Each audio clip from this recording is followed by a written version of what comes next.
l'esprit d'évangélisation.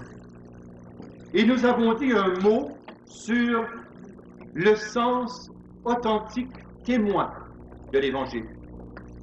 J'aimerais cependant ce matin peut-être approfondir un peu avec vous ce que ça comporte d'une façon concrète et vitale.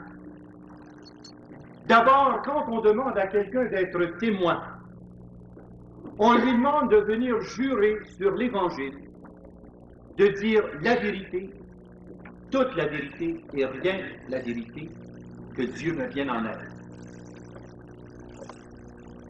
Être témoin, c'est prendre Dieu comme garant de la vérité que nous annonçons puisque nous posons la main droite sur l'Évangile. Nous attestons donc que Dieu lui-même vient ratifier ce que nous allons dire. Mais nous ne pouvons pas dire n'importe quoi. Notre témoignage doit se limiter à ce que nous avons vu, entendu ou vécu. Autrement, c'est du oui-dire. Rapporter les passages d'un livre qu'on a lu, ce n'est pas du témoignage. C'est du oui-dire. Raconter le témoignage qu'on a entendu quelque part, ce n'est pas témoigner, c'est rapporter un témoignage. En cours, le juge ne reçoit comme témoignage valide que les témoins directs d'un incident.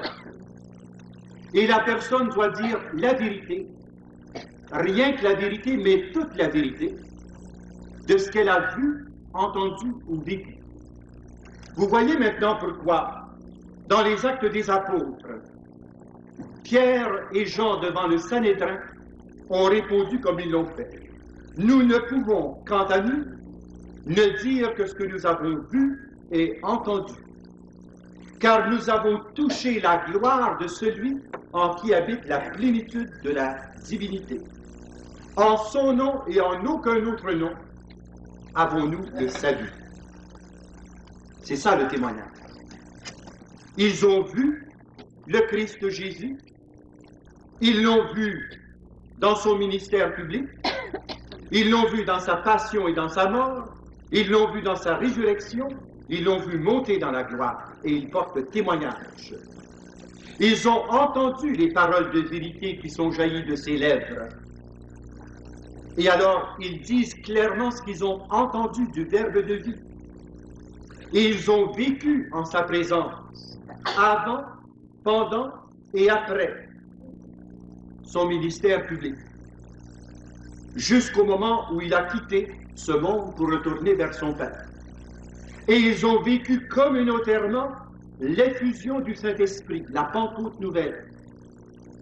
Donc, pour nous, être témoins, c'est de témoigner des choses que nous avons vues, entendues et vécues concernant les réalités du royaume. Pourquoi? Parce que notre témoignage ne porte pas sur n'importe quoi. Il porte sur l'Évangile.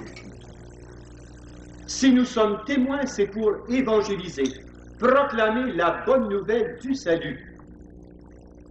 Nous n'allons pas faire des reportages sociologiques.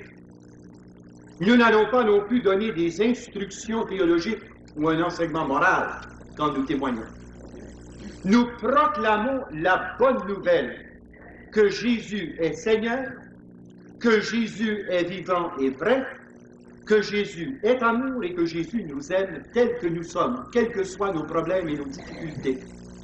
Et si il y a dans notre cœur un désir de mort, Jésus nous communique un désir de vie, car il est, lui, la résurrection et la vie.